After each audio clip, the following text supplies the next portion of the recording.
बिस्मिल्लाहिर्रहमानिर्रहीम। अस्सलाम वालेकुम जनाब। स्टोरी मैंने आपके साथ एक ही शेयर करनी है और स्टोरी यही है जो कि मैंने थंबनेल पे भी लिखा कि मरियम नवाज़ साहबा की वीडियोस नैब की जब वो कस्टडी में थी तो उनकी वीडियोस किसने बनाई और ये कैसी वीडियोस हैं और ये क्यों बनाई गई, इस पे बात करते हैं। सबसे पहले तो मैं आपको ये बताऊंगा कि ये ख़बर ब्रेक की मालशिया पालशिया चैनल, टैक्स चोर चैनल ARY ने, और ARY पे भी आपको पता है कि जो सर्टिफाइड झूठा है बंदा चौधरी ग़ुलाम हुसैन, जो सहाफ़त के नाम पर एक धब्बा है, जिसको पूरी जर्नलिस्ट कम्युनिटी में कोई सहाफ़ी नहीं मानता, उसने जनाब ये ख़बर ब्रेक की। सितम ज़रीफ़ी ये है कि उसने कुछ रोज़ पहले कुछ और जनरल बाजवा साहब पे भी इल्ज़ामात लगाए थे, पाकिस्तान के आर्मी चीफ़ पर। उसकी भी बहुत सारी वजूहात हैं। पहले ऐसों को सर पे चढ़ाया जाता है ना, ऐसे औकात नहीं देखी जाती, और वो बुग़्ज़ नवाज़ में क्या किया हुआ वो आज पूरे मुल्क में सबके सामने आ रहा है। खैर वो लंबी बात हो जाएगी। उन्होंने ब्रेक की, ख़बर ब्रेक की कि जी मरियम नवाज़ साहबा जब नैब की कस्टडी में थी तो उनके पास एक फ़ोन भी था, ठीक है। अच्छा, अब चौधरी ग़ुलाम हुसैन उस फ़ोन की कोई और कहानी बयान कर रहे हैं और इमरान रियाज साहब उस फ़ोन की कोई और कहानी बयान कर रहे हैं, ठीक। चौधरी ग़ुलाम हुसैन ये कह रहा है कि वो फ़ोन कोई मरियम ख़ुद छुपा के ले आई थी, नैब से, नैब वालों से बचा के कोई छुपा के ले आई थी। क्या ये मुमकिन है कि आप किसी जेल में हों या आप कोई किसी इदारे की कैद में हों और आप वो फ़ोन छुपा के ले आएँ? ठीक है, ये तो मुमकिन ही नहीं है। और इसी तरीके से जो इमरान रियाज है वो स्टोरी ये बयान कर रहा है कि मरियम नवाज़ साहबा को फ़ोन कुछ पुलिस वाली ने, किसी पुलिस वाली ने या पुलिस वालियों ने वो चोरी छुपे दे दिया था। वो ये कहानी बयान कर रहे हैं, ठीक।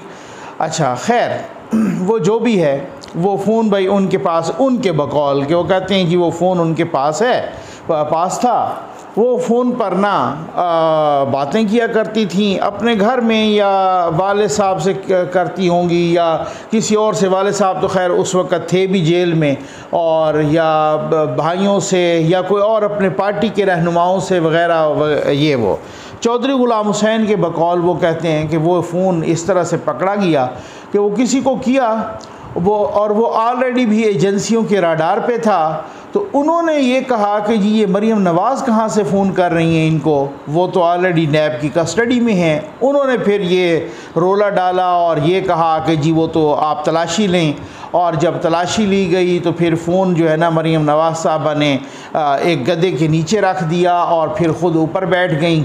तो फिर बाद में जब दूसरी दफ़ा तलाशी ली गई तो फिर वो फ़ोन निकल आया, और ये वो सारा कुछ। अब इसमें बहुत सारी चीज़ें जो है ना, और ARY जनाब ये भी कह रही हैं कि वो वीडियो भी किसी ने बनाई, और वो किस किस्म के उन्होंने कपड़े पहने हुए थे, पता नहीं किस किस्म के वाइट कपड़े, और ऊपर फलां रंग का दुपट्टा, और ये वो सारा कुछ।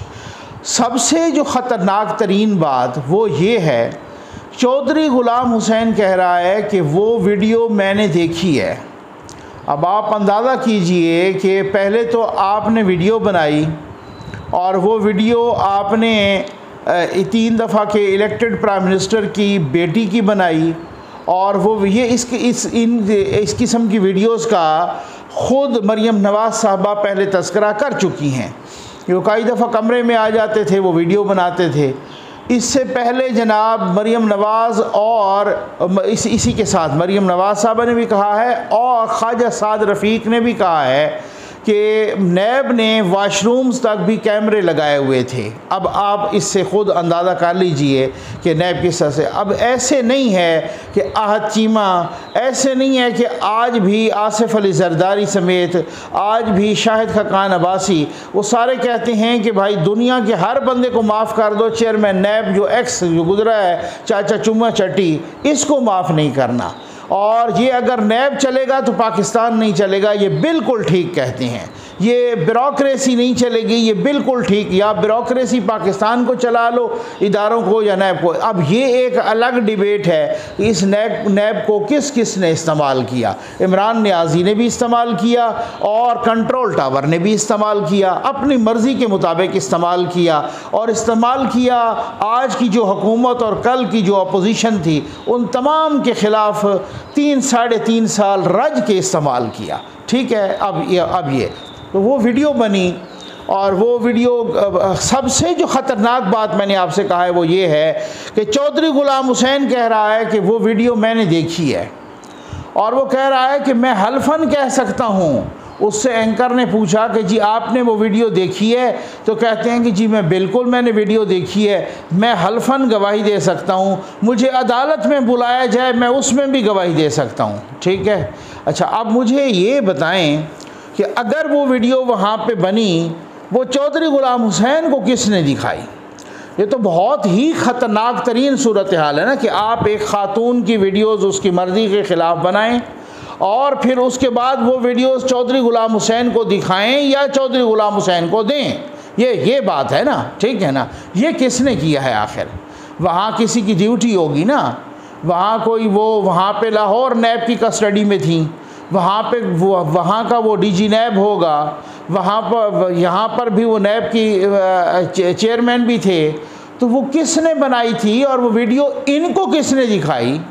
और जिस तरीके की बातें इमरान रियाज कर रहा था उससे भी लग रहा था कि उसने भी वीडियो देखी है। तो ये क्या तमाशा बना है मुल्क के साथ, और ये क्या सूरत हाल है कि जी वो वीडियो, अब वो एयर भाई कह रहा है कि वो वीडियो आने वाली है। ठीक है ना। तो मेरा ख्याल है इस तरह की जितने वीडियोज़ हों इसमें कोई ऐसी बात नहीं है कि अगर किसी पुलिस वाली ने छुपा के उनको फ़ोन दिया, आपने एक वो केस रजिस्टर करवाया उन पे, एक वो केस कि जिसका चालान जमा नहीं हुआ, जिसके आज तक अदालत में चालान जमा नहीं हुआ, एक झूठा केस उनके ख़िलाफ़ रजिस्टर कर दिया। एक झूठे केस में उनकी गिरफ़्तारी और वो वालिद के सामने आपने डाल दी, और वो आज तक उसका चालान जमा नहीं हुआ। आप किस इस तरीके से महीनों और सालों किसी की पगड़ी उछालें, किसी की इज़्ज़त ख़राब करें, और एंड पे उन केसेस का कोई रिज़ल्ट ना हो। सुप्रीम कोर्ट मुल्क की सबसे बड़ी अदालत कहे कि इन्होंने पॉलिटिकल इंजीनियरिंग की है। नैब को सुप्रीम कोर्ट समेत तकरीबन तमाम जितने भी पाँचों के पाँचों हाई कोर्ट्स हैं, सबके फ़ैसले नैब के ख़िलाफ़ आ चुके हैं, और सारी ये कोर्ट्स कह चुकी हैं सुप्रीम कोर्ट समेत कि नैब ने पॉलिटिकल इंजीनियरिंग की है। अच्छा, अब आ जाएं इस बात पर कि कोई ये कहे कि जी और ये मालशिया पालशिया ARY ने ये न्यूज़ ब्रेक की है। ठीक, अच्छा अब ये वही ARY है कि जिससे हमने देखा कि ये 2 दिन पहले अभी मरियम औरंगज़ेब साहबा ने उसके ख़िलाफ़ बहुत लंबी चौड़ी चार्जशीट पर मुश्तमिल एक प्रेस कॉन्फ्रेंस की। नो डाउट वो प्रेस कॉन्फ्रेंस बहुत ही इम्प्रेसिव किस्म की प्रेस कॉन्फ्रेंस थी। अच्छा, उसमें उन्होंने बहुत सारी बातें की, उसमें मैं अलग भी वीडियो करूंगा, लेकिन उसमें एक बात जो की कि जब ARY को जब PTV से वो क्रिकेट के दिखाने के राइट्स छीन के ARY के M ग्रुप को दिए गए, तो उससे PTV को 50 करोड़ से ज़्यादा का नुकसान हुआ। अच्छा, फवाद चौधरी साहब से पूछा गया, वो आएँ बाएँ शाएँ, उसने कोई जवाब नहीं दिया कि क्यों इस तरीके से आपने देखा कि ARY को तमग़े भी मिल रहे हैं जनाब सलमान इकबाल साहब को, और ARY को अरबों रुपए के फ़ायदे भी मिल रहे हैं, वो क्यों ऐसा हो रहा है? उसमें बहुत ही एक दिलचस्प बल्कि मुज़हका खेज़ बात है, और वो ये क्या उन्होंने प्रेस कॉन्फ्रेंस में बताई। उन्होंने कहा कि जब ये बोली लगी ना, और फिर जब ये स्क्रूटनी कमेटी ने चैनल्स को स्क्रूटनाइज़ करना था, वो जो जायज़ा कमेटी होती है PTV की, और चैनल्स को स्क्रूटनाइज़ करना था, यानी शार्ट लिस्ट करना था, और उन्होंने कहा कि कौन से मुकाबले में आए, तो उन्होंने कहा कि एक वो जो है ना ब्लिट्स ग्रुप था, ब्लिट्स एडवर्टाइज़र्स, और उसको स्क्रूटनी कमेटी ने 300 में से दिए 182 नंबर, 182 300 में से। ठीक है, ARY के M ग्रुप को दिए। ये ज़रा सुनिएगा सही, आपके होश उड़ जाएंगे। ARY के M ग्रुप को मिले 167 नंबर, ठीक है। 182 मिले ब्लिट्स ग्रुप को। ARY के M ग्रुप को मिले 167 नंबर। और तीसरा कोई टावर स्पोर्ट्स था, उसको मिले जनाब 131 नंबर। तो जो भी कमेटी थी वो जायज़ा कमेटी, उसमें वो director engineering, director sports, director admin वगैरह सारे, उन्होंने साइन करके लिफाफे में बंद करके आगे अपनी रिपोर्ट भेज दी कि जी जो ब्लिट्स एडवर्टाइज़र है उसने सबसे ज़्यादा नंबर लिए हैं और यही एलिजिबल है और इसी की शराकतदारी होनी चाहिए यहाँ पर PTV के साथ, और ये वाली सूरत हाल हो। और ये ऑलरेडी भी शराकतदार रह चुका है, हमारा एक्सपीरियंस भी अच्छा है और इसके नंबर भी ज़्यादा हैं। तो इसको उसके बाद क्या हुआ, उसके ये 28 अगस्त को 2021 की बात है। उसके बाद जनाब ये हुआ कि किसी ने जनाब वो MD PTV को कह दिया कि अब आप देखें ना, उसने 182 और ARY ने 167 नंबर लिए, ठीक। अच्छा, अब किसी ने कह दिया ख़त लिख के कि जी बात ये है कि इन दोनों ऊपर के जो दो कंपनीज़ थी या दो ग्रुप थे, इन्होंने बराबर के नंबर लिए हैं, लिहाजा इन्होंने लिए हैं बराबर के, अब दोबारा इम्तिहान होगा। अब आप चालाकियाँ देखें, अब नंबर लगा दिए गए 300 नहीं, 50 नंबर बढ़ा दिए गए, 350 नंबर कर दिए गए, ठीक। अब उन 50 नंबरों में ARY को 83 नंबर दे दिए गए। ये भी पहली दफ़ा दुनिया के किसी इम्तिहान में पहली दफ़ा देखा होगा कि 50 नंबरों में 83, आप टोटल नंबर 50, आपको 83 मिल जाएं। तो वो जो उनके 167 वाले नंबर वो खिंच के खैर से 250 पे पहुंच गए, और वो कंपनी जिसने ऑलरेडी 300 में से 182 लिए थे उसको सिर्फ 3.5 नंबर दिए गए और उसको 185 या 186 समथिंग हो गया, या 185 6 ये हो गया। 3.5 नंबर टोटल उस कंपनी को दिए गए जिसने ऑलरेडी 300 में से 182 लिए थे। और इस तरीके से ब्लू आइड कंपनी ARY को नवाजा गया, और PTV जो कि हमारा कौमी चैनल है उसको 50 करोड़ रुपए से ज़्यादा का नुकसान दिया गया। अब मसला ये है, मैं एक छोटी सी बात करूँ, इसी पे वीडियो ख़त्म करूँगा।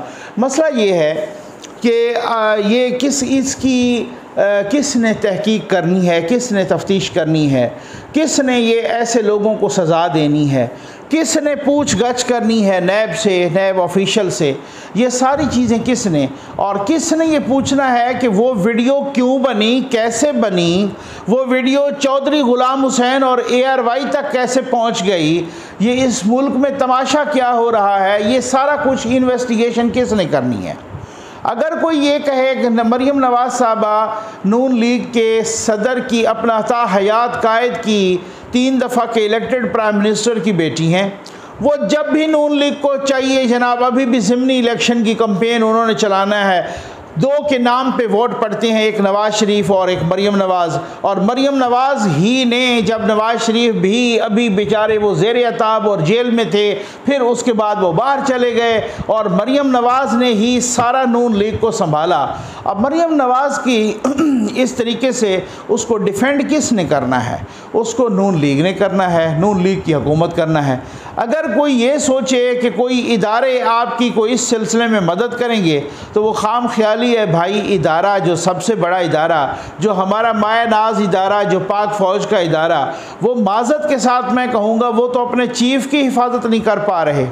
आप ये देख लें कि आर्मी चीफ़ के ख़िलाफ़ रोज़ गलीज़ ट्रेंड्स चल रहे हैं। जितने ट्रेंड्स मरियम नवाज़ के ख़िलाफ़ चल रहे हैं उससे कहीं बढ़ के ट्रेंड्स जो है ना वो चल रहे हैं आर्मी चीफ़ के ख़िलाफ़।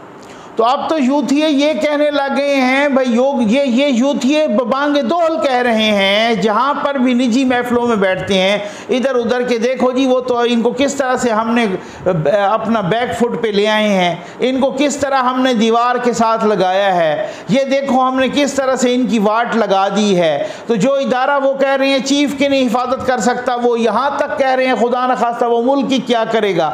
ये बात ये है कि हमने भी पहली दफ़ा देखा कि ये अजीब सी खामोशी है। ये अजीब सी बर्दाश्त है, ये अजीब सी मैं कहूँगा मुबैना तौर पे मुजरिमाना खामोशी है इदारों की कि वो भले चाहे अदालत पे चढ़ दौड़ें, चाहे वो आर्मी चीफ पे चढ़ दौड़ें। ये एक ऐसी सूरत हाल ना कि जिससे कल को ना अब वो सारे हैरान हैं, भाई ये कैसा, ये तो खौफ निकल गया है लोगों का। ये किस तरह की सूरत हाल हुई है, क्या इदारे इतने शरीफ बन गए हैं, ये किसने तो आप अगर ये कहें कि कोई इदारे उस तरह से आपकी हिफाजत करेंगे, ये आपकी खाम ख्याली है। आपने खुद ही वो कर, अगर कोई गैर कानूनी काम हुआ है तो भाई ये प्रेस कॉन्फ्रेंसेस करके कौम को बताने की ज़रूरत नहीं है, बल्कि अगर आपके पास सबूत मुकम्मल हैं, आपके पास प्रूफ, और आप इंतकाम भी नहीं ले रहे और आप सबूतों के साथ वो कर रहे हैं, तो ये 2-2 दर्जन FIR जो है ना रजिस्टर करा के फिर अगले बंदे को ये देना मौका कि वो कहीं से राहदारी ज़मानत करवा ले, कहीं से जनाब वो बेल बिफोर अरेस्ट करवा ले, और कहीं से वो क्या करवा ले 2-2 दर्जन मुकदमात में, और फिर ARY का भी कुछ ना बिगाड़ सकें आप चौधरी गुलाम हुसैन को भी कुछ ना कह सकें, आप खैर से वो इमरान रियाज को भी कुछ ना कह सकें, आप बाकी पे जो जिस तरह के इल्ज़ामात लगाएं, जो जिस तरह की फितना अंगेज़ी करे, आप कुछ ना कह सकें, और आप बड़े शरीफ बन जाएं अच्छे बच्चों की तरह, तो फिर अल्लाह ही हाफिज़ है। फिर इस इंतशार में आप काम करके दिखा दें, फिर इतनी सी बात होगी और बहुत बड़ा शोर होगा। मुल्क में एक मुकम्मल इंतशार है इस वक्त, फितना है। इस फितना में मुझे नहीं लगता कि आप बड़ा टिक के काम कर पाएंगे। आप बड़ा पहले इस फितना का कोई इलाज होगा, बाद में कोई इकानमी ठीक होगी, या बाद में कोई महंगाई ख़त्म होगी, या बाद में ये सारी चीज़ें ठीक होंगी। मुझे नहीं लगता कि इस तरीके से ये फितना भी चले और ये बाकी साथ मुल्क की तरक्की भी चले। और पता नहीं कौन कौन पीछे हैं, अगर जो भी हैं तो उनको बेनकाब करें। कल को आप गए तो यही, बल्कि वो अभी से कहना शुरू कर दिया उन्होंने कि देखो जी अगर हमने कुछ किया होता तो हमें गिरफ़्तार न करते। ये वाली सूरत हाल है। उम्मीद है आपको वीडियो पसंद आई होगी। आपका बहुत बहुत शुक्रिया।